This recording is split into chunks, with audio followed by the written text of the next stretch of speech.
Daffodil preparatory স্কুলের parents family ফান্ডে অনুষ্ঠিত হয়েছে। বিভিন্ন শ্রেণী পেশার বিপুল সংখ্যক মানুষের উপস্থিতিতে গত রবিবার দুপুর 1টায় ইস্ট লন্ডনের কমার্শিয়াল রোডের স্কুল হলরুমে এই ফ্যামিলি ফান্ডে অনুষ্ঠিত হয়। দুপুর থেকে শুরু হওয়া অনুষ্ঠান সন্ধ্যা 5টায় শেষ হয়। ড্যাফোডিল প্রিপারেটরি স্কুলের ডাইরেক্টর আনিসুজ্জামান, প্রধান শিক্ষক সুমাইয়া আলী ও সেন্টার ম্যানেজার ইমন আহমেদের সার্বিক তত্ত্বাবধানে এই ফান্ডে অনুষ্ঠানে ড্যাফোডিলের স্কুলের ছাত্রছাত্রী, স্কুলের অভিভাবক সহ আশেপাশের এলাকার বিপুল সংখ্যক মানুষ উপস্থিত ছিলেন।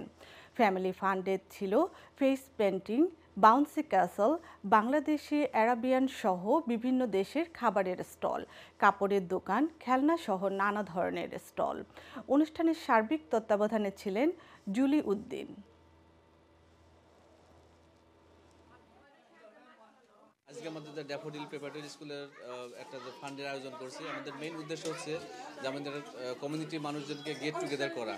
আমাদের এই ব্যস্ততার জীবনে সবাই মিলে যদি একটু আনন্দ ফুর্তি করতে পারে, বাচ্চারা যাতে একসাথে একটা খেলাধুলা করতে পারে, প্যারেন্টসরা একটা গেট টুগেদার হতে একটা কমিউনিটি মেলা বলতে পারে এটাকে আমরা।